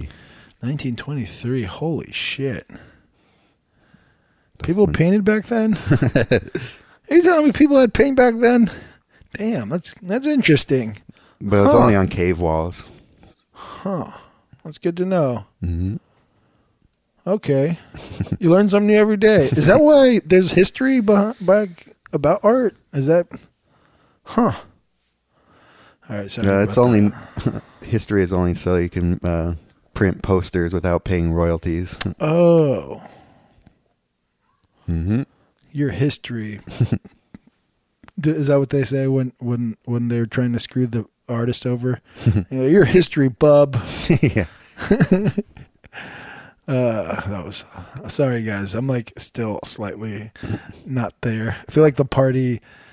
I don't know how this one's going to sound when we listen back to it because it's... I don't know if we're going to dare listen back to it. Because I feel like the party... I was interested because usually our parties are just fucking pure chaos. I actually kicked a bouquet of flowers that someone gave my wife. You also threw a beer as a comedic joke. Like, it had nothing to do with anger. It was just like, and whammy! But yeah, gave a Bud Light can the old what for? Yeah, there was like people twerking on tables last night. How did I miss that part of it? One of this guy grabbed my ass last night, which was pretty hilarious. And I turned around and was like, hi. And he and then like not even as a joke? well, he's got like a crush on me. Oh, okay. I think. I don't know. And then and I was like, and then I was like, MJ, someone grab my ass, or Ozzy grab my ass, or not saying his name, or Billy or whatever. I don't know what his name was, but yeah. And then he's like, then another one of his friend who's also into guys. Mm-hmm. He was like, Freddie, and Freddie looks and God, I should stop saying fucking people's name in the story. And then he grabs my ass again. I'm like, stop doing that. But yeah. But only compliments is all I'm going to say. These buns back here, only compliments. But yeah, and I got really shit-faced drunk. I'm assuming you did as well. I got pretty toasty, yeah. Yeah. And toasty. I might end up hating that word at some point in my life. But I don't know if that's caught on or anything. I think, I don't know. I don't think people were saying Uber when I started hating it. It was more like the people that were saying it made me hate the word almost, you know? You know what I mean? It's like, I don't know. It's like guys that, they're not connected, but you know, like when guys wear like white frame sunglasses on the back of their head. Sure. Like that is the equivalent of the word Uber to me. Okay. But yeah. Are people still doing that? Hopefully not. Hopefully not. But it doesn't change the person. Like that person still exists. Yeah, it's just they're doing something else. Right. So like I don't really hate like the white frame sunglasses on the back of your head. I just hate the person that does that. Right. Usually I'm just really just grouping people into groups and then judging that group as a whole because that always works. We're anti-brush shaming, but we're pro everything else shaming. Yeah, for sure. Yeah, exactly. Yeah, I hate when people have lifted trucks, but they live at a normal fucking house. Right. Like, what do you need a lifted fucking truck for? Like, you live in the suburbs. You don't live on a ranch, motherfucker. Like, right. You see that here all the time. Yeah. That's like a pet peeve of mine. Or anywhere, pretty much where there's like Central California is big there. And you're like, dude. Where are you going with that? I feel like I understand if you have a farm and you're like driving through mud and dirt all the time and shit like that. You do not. You don't need that one bit. Yeah. You just love paying for gas or something. I don't know. Yeah, no kidding. And love, that's the other thing is like, I feel like a truck serves the purpose of like carrying things to and from a spot. But by lifting a truck super high, you're like, no, I'm just making that job way harder. That's a good point. I never thought of that. Yeah. It's like, why would you do that? Like, why don't you lift a different car, not a truck? Yeah. That's hilarious. I like getting in and out of a car very like making it way difficult. Yeah. I like needing stairs to get up and down. truck. Yeah. Exactly. But yeah, what other people do we hate? Let's just go through like people and things we hate. This segment's is called "Things and People We Hate." Pop collars, pro or con? It's just like my opinion changed on that actually. Yeah. People still wearing Ed Hardy. How do you feel about that? Holes in jeans. Yeah. Oh my God. That's the worst. Have you been noticing they're getting larger? I know we brought that up as a joke, but now I'm like, oh, I hate that. Like, I'm seriously thinking about it. Like, yeah, that's like the holes in jeans right now are just becoming its own like oxymoron because it's like you wear jeans because they're not the most comfortable of material, but they're warmer than if you wore something that wasn't a jean, and they're durable. Then you're like, let me just take this warm, durable material and then like ruin it for, I don't even know if it's fashion's sake. I guess so. What else would it be for? It's a trend. Yeah. It's funny because my wife's sister, she wears those jeans,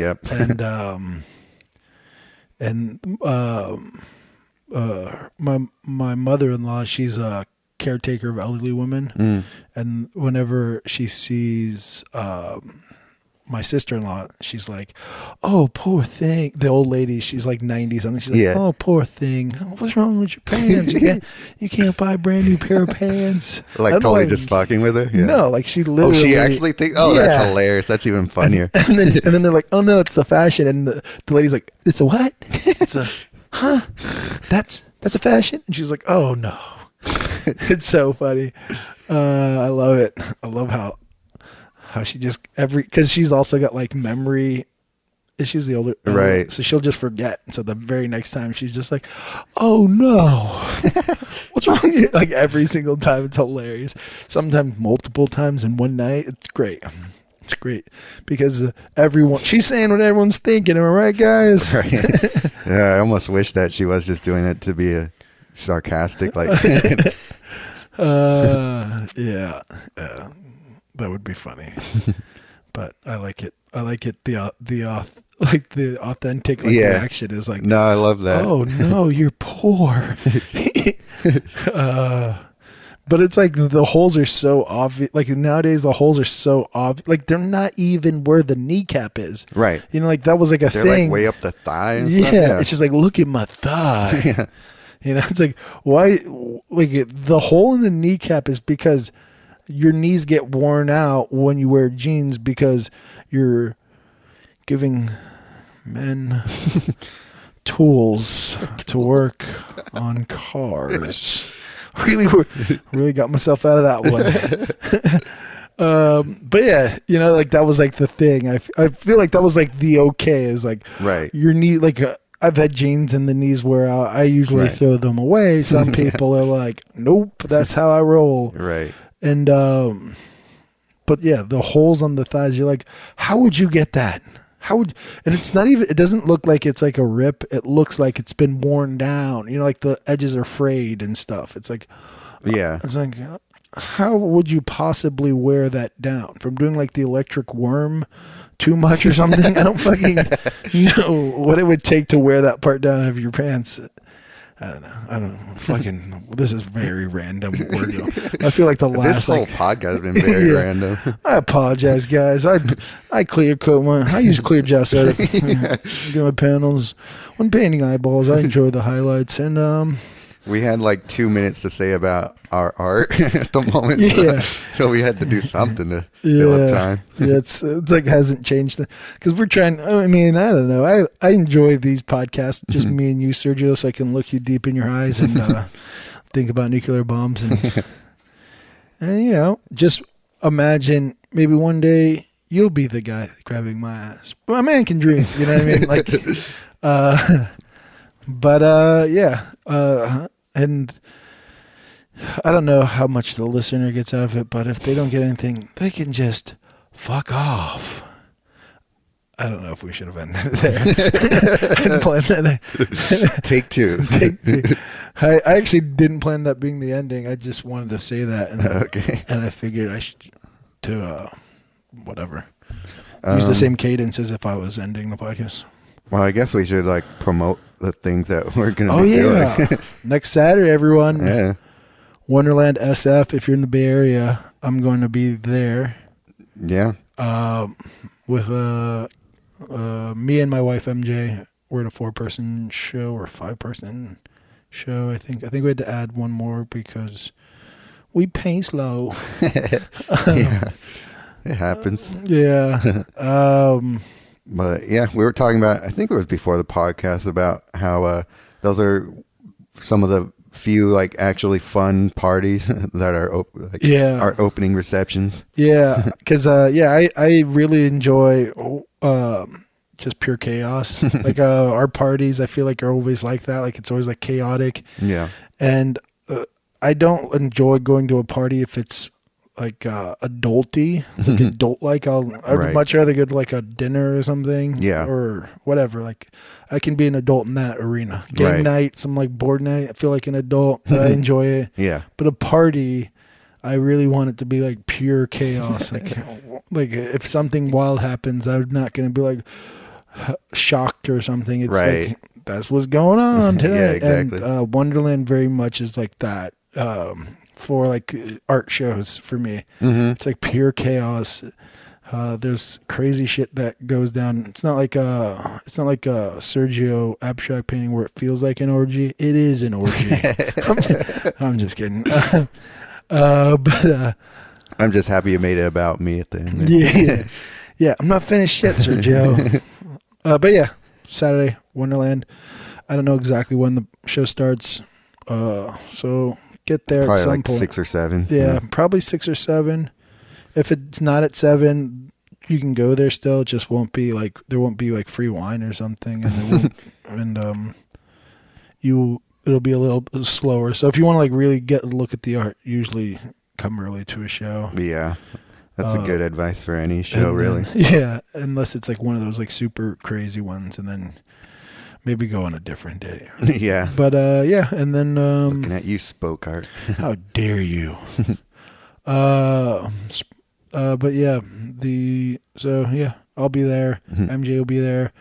The other 3 artists, which I'm drawing a blank on your names, I apologize, but I draw blanks on everyone's names. I purposely didn't ask you what the other names were because I didn't want to make it awkward. But the other 3 artists are John, Susie, and Billy. Probably. So just look at their Instagrams at John, at Susie, at Billy. But yeah, so yeah, if you guys want to hang out, drink some beers, hunt me down, just ask anyone at the show, because I'm so popular and stuff. They'll just be like, "Oh, you don't know Josh? Oh, poor you." Yeah, exactly. It's probably everyone's response. I tell myself. But yeah. And then and then you got. And then I got speaking of spoke art. Yeah, that's more like spoke fart. Spoke fart. Sorry, that was so bad. Edit that. We're gonna edit that.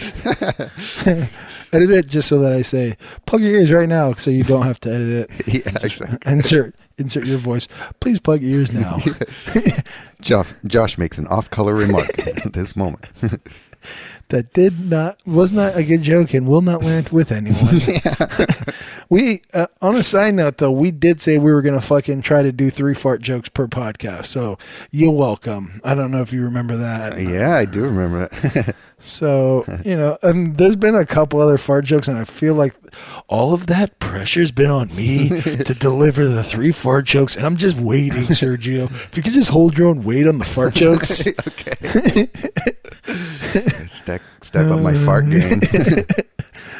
But yeah, I don't even remember. Was that Nate Van Dyke's? I can't remember where we started. That was like pretty early on. We were like, we should do 3 fart jokes. But yeah, sorry. Cut to spoke. Yeah, spoke art 12 by 12 show. Pretty sure it opens May 5th. Whatever it is, it's the first Saturday of May. Mm-hmm. So just think of that. Cinco de Drinko. Oh. That was another moment where we will edit it out. So please plug your ears again, rewind, and then plug, and then start, and push play. I feel like saying that as a brown person, I'm just taking back my culture by saying that. As a brown person, please plug your ears. As a fart joke. But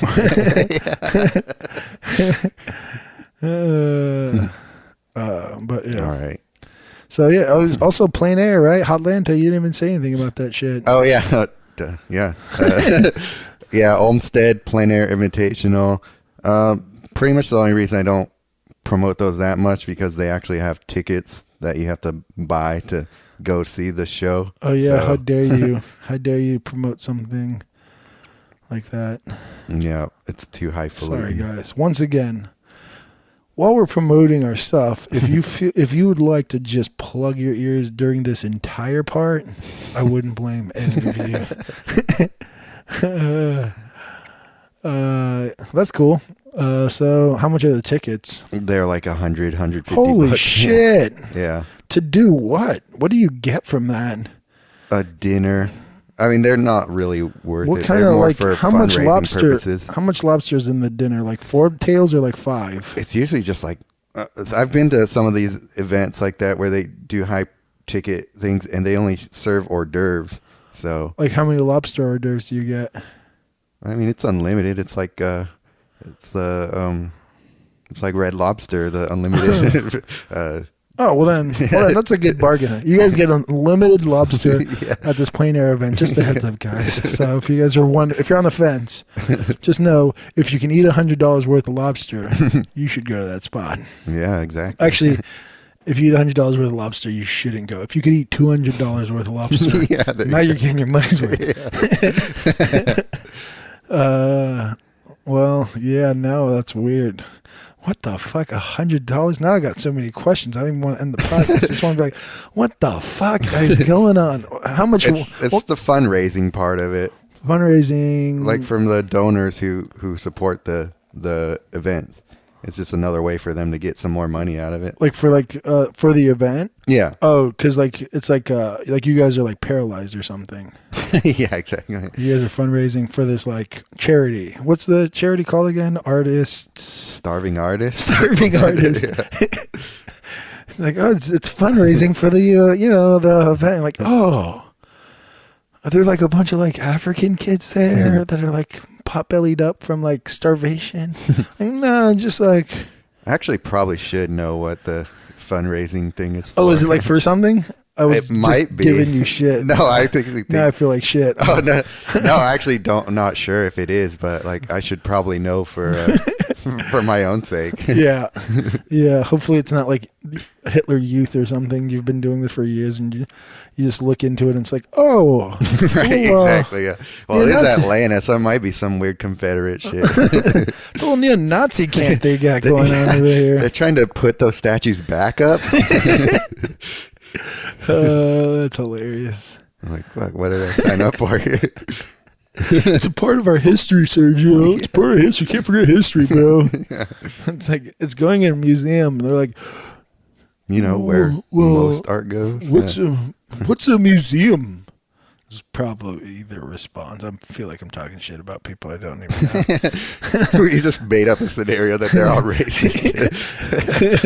Well, that's not a fake scenario. Like I got like my dad's white, and for a little bit of time on Facebook when that was happening, I feel like there was a lot of like, it's history. You can't forget history. It's like no one is telling you to forget. When was the last time you like really when did you look at like a public statue and really like sat there and enjoyed it? Like you Right, specifically, yeah, exactly. You the history buff over here. Yeah, that's very It's true. like, when did you just let it soak in and just really think about the history behind? Oh, never? Oh, 0 times? Oh, cool. Oh, but please tell me your opinion about this sculpture more. I really, and what are they putting in a museum or whatever? Oh, so it's not being like destroyed. Right. So, where's your point going again? It's like, God. Yeah, that's almost like the nicest thing you could do with that statue at that point. Yeah, exactly. But whatever.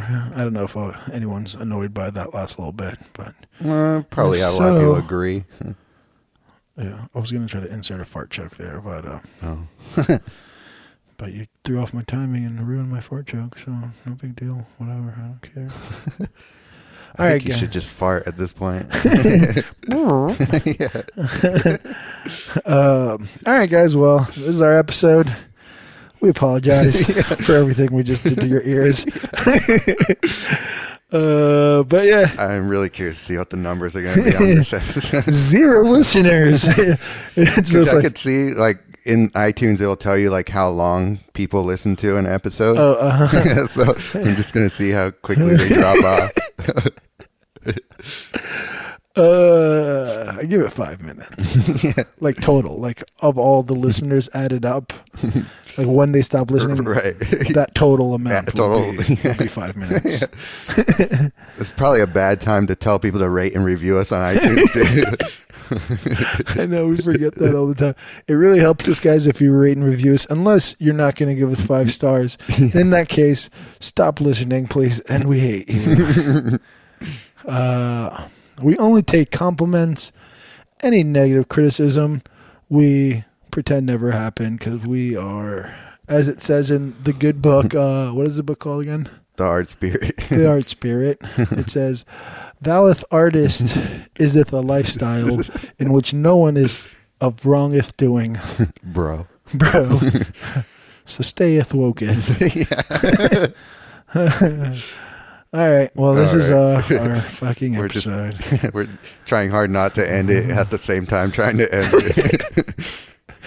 It's like we're drunk and we're driving in a car on a slippery road,